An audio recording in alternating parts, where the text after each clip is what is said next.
This is Toon Talk Weekly, episode 265. This week, Brad and I dive into the 3D world of Garfield when we watch 2009's The Garfield Show. This is an outrage! We cannot let this thing go unpunished.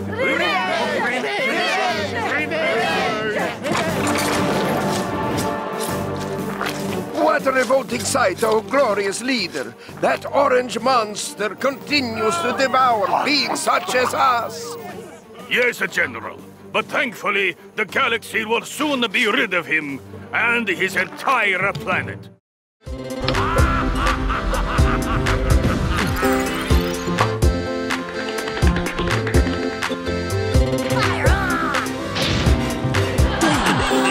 The day just keeps getting better.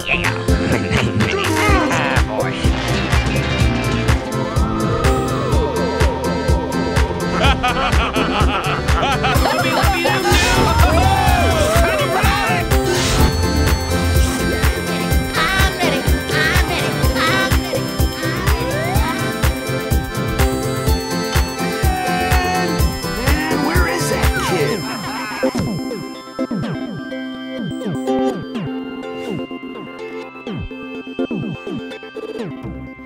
Hey everyone, welcome back to Toon Talk Weekly. This is Toon Talk Weekly, the weekly cartoon podcast where we talk all about cartoons, a different cartoon, in fact, each and every week. I'm Jake Williams, but I don't do the show alone. Got my buddy Brad Chmielewski here. What's up, man? Hey, how you doing? It's going all right, man. I don't know how you subjected me to this week. I entirely blame you for the discussion that's about to happen. No, not my fault. What do you mean not your fault? These cartoons, I didn't make the cartoon. You might not have made it, but here we are talking about the Garfield Show, the 2009. I guess some websites have it down as 2008, but basically like the most modern reincarnation of a 3D CGI Garfield show. And much like our episode last week covering Sonic Mania Adventures, I think there is a time and a place and a way to reintroduce maybe a popular character from, you know, your childhood or from days gone. I don't know where I sit on this Garfield show, man. This is a very different thing than the previously we've covered the old Garfield Christmas special from like the 87 or something. Yeah, we did that, I think, in the first year of Toon Talk Weekly. So Right. It's been a while since we've really discussed Garfield. Yeah, and I think I have fond memories of Garfield and Friends, like the actual animated show, the original animated show that was based on the Jim Davis characters, but this thing is a whole other just weird amalgamation of like trying to bring Garfield up to speed. Like, I don't know, man, like when you bring a character into the modern era, you can either like get some really passionate fans behind it, or passionate creators who like love that stuff to make it new and interesting, and also they have a pulse on like what's modern and hip and cool. Yeah. You can also just get a company that says, well, we own the rights to Garfield, let's just make a Garfield show. And that's what happened here. Yeah, that's a little bit of what the vibe I was getting. It's kind of this kind of like thought about bringing something up modern kind of reminds me of the Thundercats everybody was up in arms about for looking so different, but it's like, well, if you really loved Thundercats, what were they doing with that IP? So you might as well give it to someone to make something interesting and new. Right, and that's the original Thundercats wasn't good, so the original Garfield was fine. Like, it was what it was. It was wholesome, I must say. And one of my favorite things from in recent memory is one of my favorite podcasts is Giant Bomb. It's a video game podcast. Recently, they've been doing a series called Garfield with Gerstmann, where basically one of their members on their staff is forced to play through just awful Garfield games. Like, Okay. Garfield maybe didn't translate that well to video games as well. I just don't think the concept of Garfield translates very well. In a whole, like, it's not really that interesting. He's a lazy fat cat who likes to eat lasagna. Mm-hmm. That's super boring in the grand scheme of things, right? That's his character depth. Yeah. I mean, you've just said it. So, like, Garfield, but also Garfield was like, you know, a bit of like, I don't want to call him sarcastic, but just like very forward, like, I don't know, pushy, I guess, with his own like beliefs and what he liked and stuff. maybe that's better suited for one-liners in a comic strip. Yeah. You know, than like a full series. There is a great series, I forget what it was called. Garfield minus Garfield, I think it was called, where like basically an artist was taking Garfield out of comic strips. Oh yeah, those were pretty good. And it's basically Jon Arbuckle having an existential crisis every time. That's more or less what you can expect, him talking to himself. So, but we're here to talk about 2009 CGI animated Garfield Show. You can find this over on, I think we found it over on Netflix is where we ended up watching this. Yeah. There's a couple of seasons over there.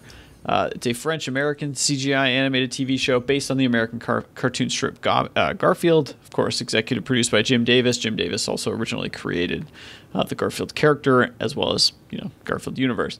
5 seasons, 109 total episodes of this show, man. I cannot believe that there's that many. Yeah. The last episode aired October 24th, 2016, and it was actually stated in 2017, February, so over a year now that the show's on hiatus. It's kind of strange. The show actually started development in 2007 to coincide with the 30th anniversary of the comic strip. The previous animated series, as we mentioned, was from the 80s, late 80s. Mm-hmm. One notable difference here is that the probably famous voice that you're familiar with hearing Garfield was done by Lorenzo Music. He was replaced by Frank Welker, mostly because Lorenzo Music passed away in 2001, so he was not around to do the new show. But the voice of Garfield here sounds pretty spot on. Like, I felt like that's kind of what he sounded like. I think, like not having them to watch or listen to back to back. I was like, yeah, that sounds like what I think Garfield sounded like. I feel like the attitude and sort of the delivery reminded me the same, but it just didn't have that same voice for me that I remember as a kid. But of course, you got all your favorites: Garfield, Odie, Jon Arbuckle, Nermal, Arlene, and Dr. Liz. Arlene is in this series a little bit more of a love interest for Garfield, and then also you have Liz, who is kind of John's love interest, who he seems to mess it up all the time, trying to go on dates and just doesn't know what he's doing. But I don't have a good way to describe like what you can generally expect from the world of the Garfield Show, because my impression of watching a couple of episodes, I watched one from early season 1 and then watched one from later season 2 just to see where kind of the series go. Okay.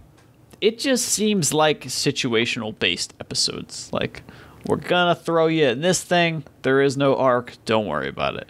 Yeah, I watched 2 episodes in season 1, and there was a Halloween episode and there was a Freaky Friday episode.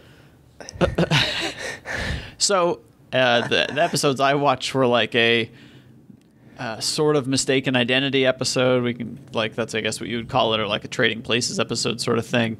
And then also an astronaut, like a space episode. It was basically the plot to Armageddon is what it was. Wait, was that the Freaky Friday one where the alien comes down and swaps their body? No, this was, well, we'll get into the episode, but it was a different one. It was about a movie star who didn't want to be a movie star anymore, basically. Oh, okay. All right. Yeah. All right.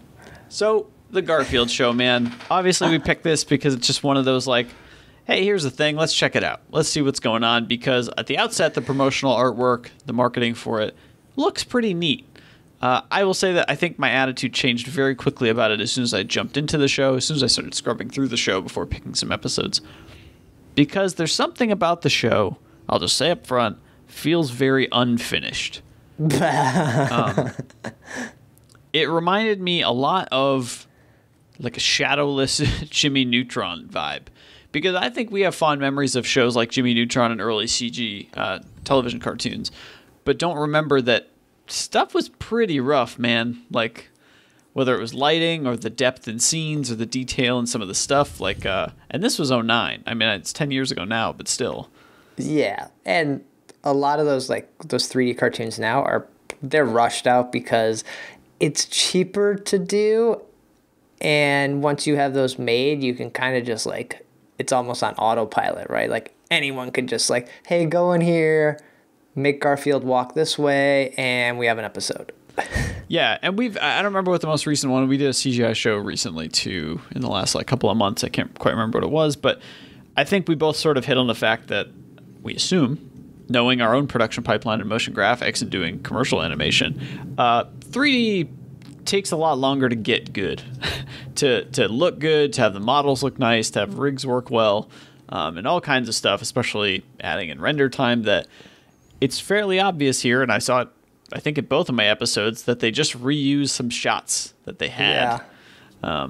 Well, render time's not an issue. That shouldn't be an issue now. It's like, yeah. But yeah, to But get it 09, right, yeah. it does take time. So sometimes I was watching scenes and it just felt like previs. It felt like here's some lightly textured, lightly lit scenes that we're going to kind of like move forward with.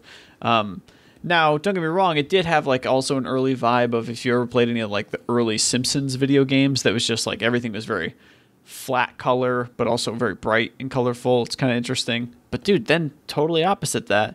Then you get shots indoors that just feel like they're just muddy, like dim. There's just something strange about this. So let's talk about a couple of episodes, some of the plots, so we can figure out what the Garfield show is all about. Tell me about your episodes you checked out this week, Brett. So I watched this. It's season 1, episode 2. So there was 2 parts. Every episode has 2 parts, an A and a B. The A on this one was a Halloween episode where Garfield basically eats all the Halloween candy. He doesn't have any to give to the kids. Jon kind of gets mad at him, but not really. He's like, I'm going to go to the store and get more. But then Garfield decides, you know what? I'm going to dress up and go out and get more candy because, you know, I'm a fat cat and I'm just going to eat a lot of candy. And he wants peanut brittle. That's what he's after the most. Of course. On the news, there's a story about this wild, I don't know, like crazy cat that's in the zoo that's like super scary. So Garfield's like, I'm going to dress up like that. You know what's about to happen. The zoo animal escapes. Garfield gets mistaken for the zoo cat. And he ends up in the zoo. And then this cat is now going to terrorize Odie and Jon. Garfield gets out of the zoo and comes back, and they capture the crazy cat. That's the episode. There's not a lot of candy involved, but that's the Halloween episode. Perfect for July, really, for August. And then the episode B was, as I was saying, a Freaky Friday episode where an alien comes down from space, finds Odie, and is like, man, why are you like so sad? And he like reads his mind and sees that Garfield's always mean to him, so he swaps their body. Seems like this selfish lasagna-devouring orange creature has it pretty easy.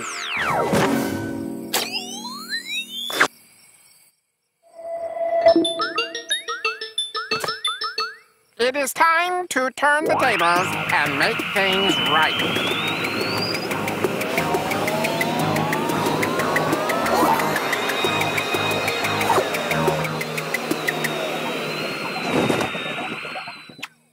The deed is done. And then there's hijinks that ensue because Odie is now in Garfield's body, but doing Odie things like being a dog and digging up bones, and everyone in the town hates Garfield because he's kind of a jerk to everyone, so they're like trying to capture him. But then Garfield in Odie's body is trying to like stop this from happening because, you know, Odie's gonna ruin his body basically. I feel like I've seen this episode, but I've never watched the show. Like, this sounds so familiar. Well, it's a freaky... Yeah, they're all the same, right? Mm-hmm. Then the alien comes back, is like, oh, crap, switches their bodies back, and that's the end of the episode. So once again, you're about to talk about mistaken identity episodes. Both the episodes I watch were kind of mistaken identity episodes. Just like, how much can you do with an orange house cat? That's like what it comes down to in a weird way. Yeah, man.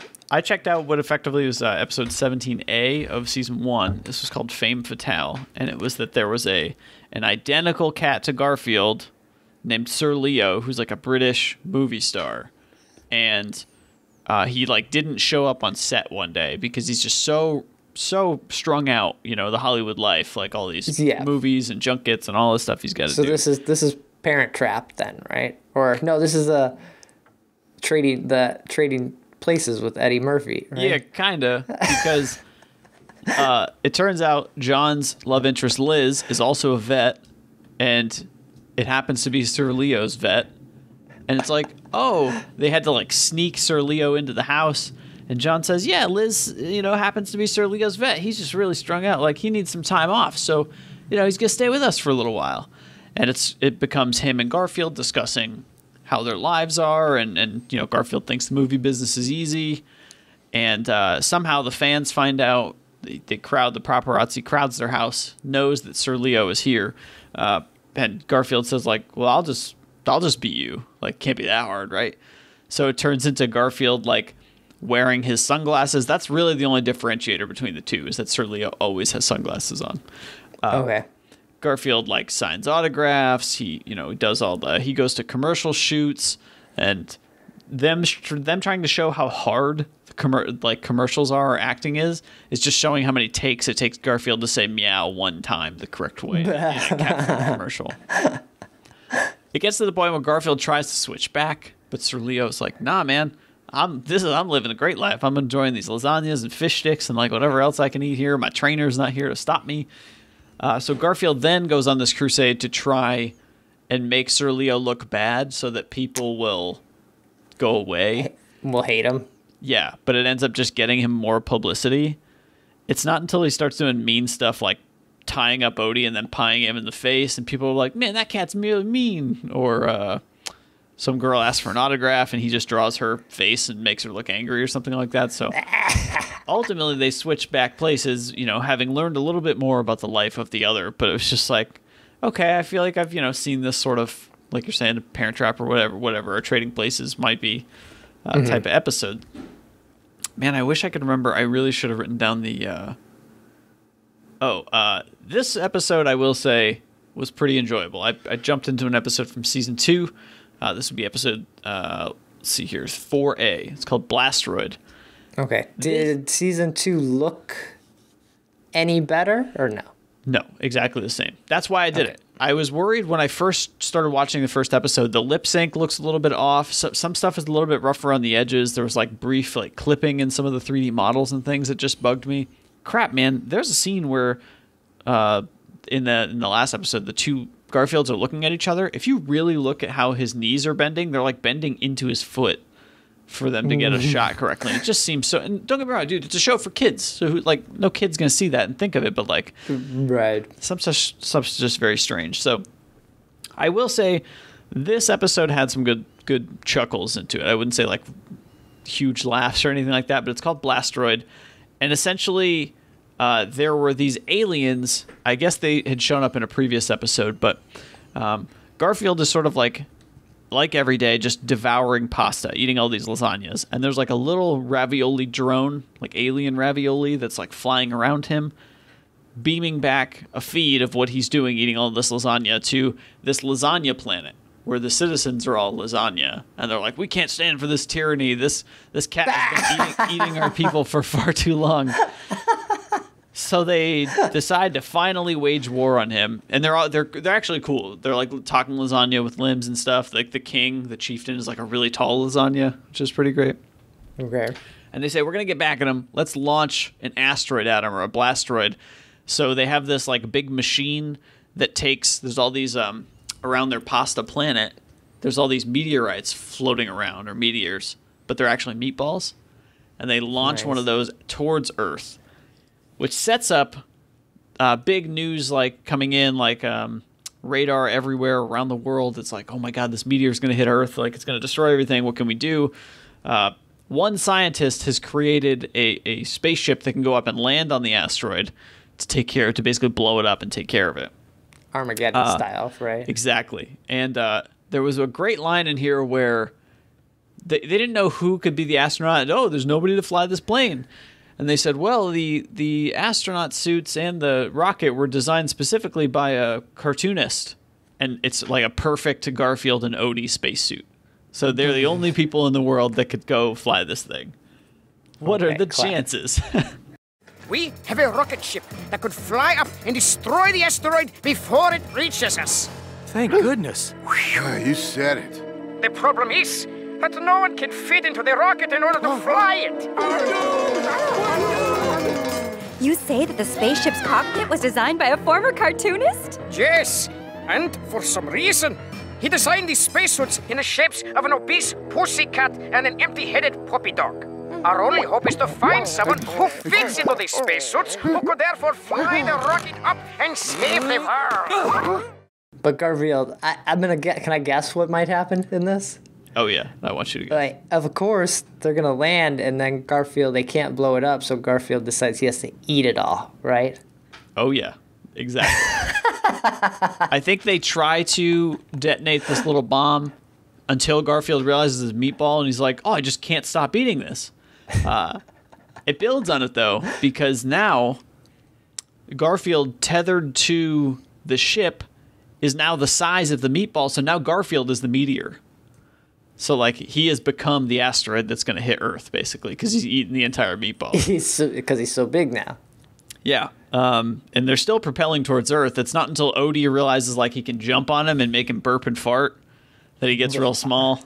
And then they get back to Earth and they're fine. Meanwhile, Odie did hurl like the bomb into the basically through space towards the pasta planet. I believe it blows up on the pasta planet somehow. So pasta planet. So it reminded me. I think I've eaten there before. Yeah, it's one of my favorite Pixar references, right? What is he doing? Is he eating the asteroid? The rocket's probe has analyzed the composition of the asteroid. It's made of onion and garlic-infused beef. Leave it to Garfield to find the biggest meatball in the universe. You're endangering the mission! Drop the payload and get... Quiet, I'm eating.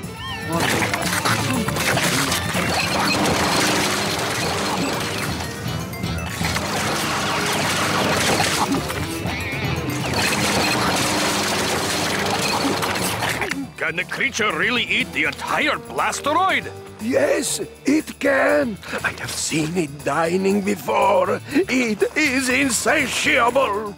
This reminded me of Planet Sheen a little bit more, just because of the weird, like, alien race thing.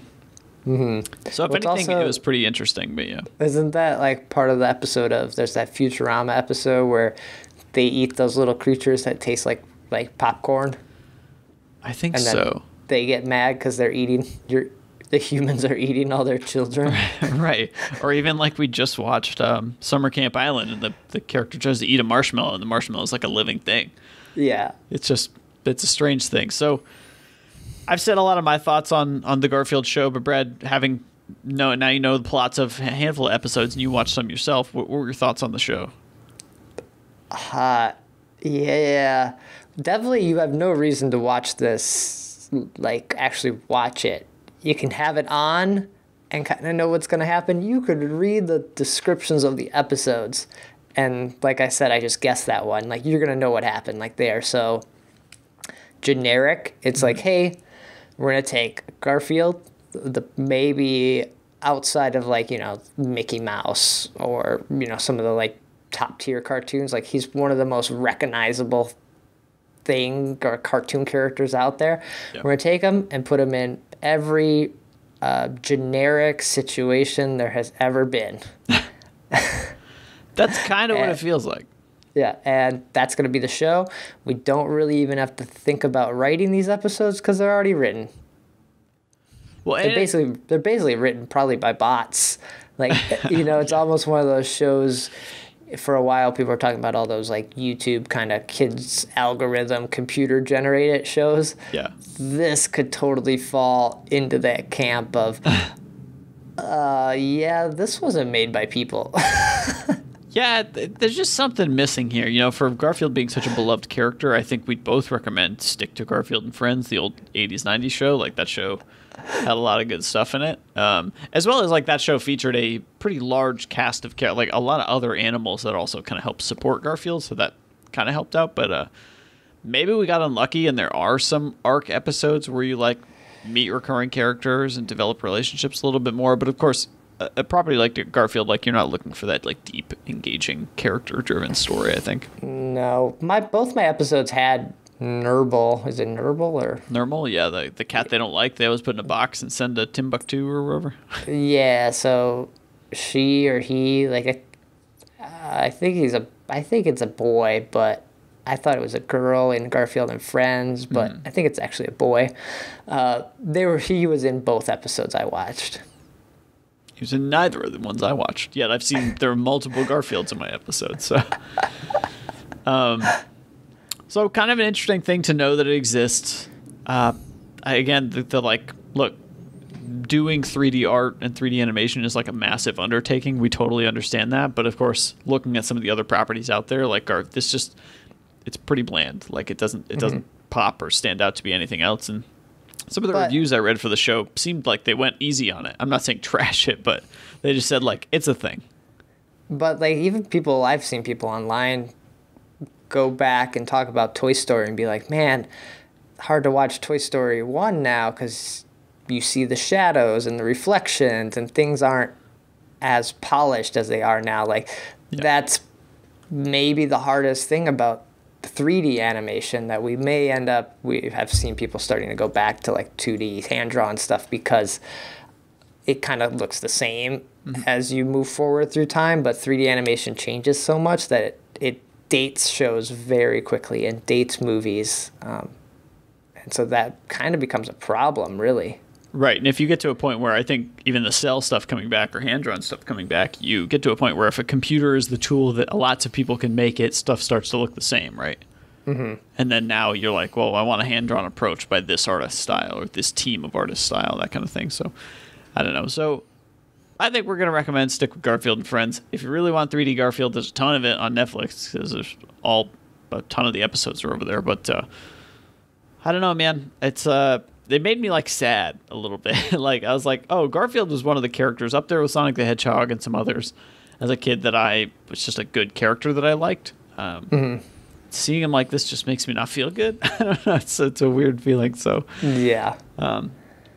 So thanks for bringing this show to my attention. Now I don't have to watch it again. Where can people find you, Brad, when you're not recording Toon Talk Weekly? So you can follow me on Twitter. It's @brad, and then my blog is digitalhitchhiker.com. Great, guys, go check them out over there. You can follow me on Twitter @JacobWilliams, and of course, if you want more Toon Talk Weekly, we're all over social media: Twitter, Facebook, Instagram, Google Plus as @Toon Talk Weekly. Of course, toontalkweekly@gmail.com. You can email us, let us know what you think of the show or any episodes or cartoons you'd like us to cover. If you have any other Shirt Tales questions, we keep seeming to get some of those every now and then, so we'll be happy to answer them. Finally, toontalkweekly.com, the main hub for the show where you can find any and all episodes we've done up to this point. Whew. All right. Garfield Show done.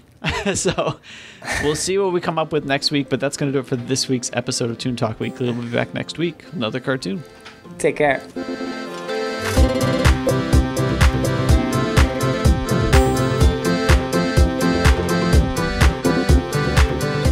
To learn more about the show, visit toontalkweekly.com or follow us on Twitter @ToonTalkWeekly.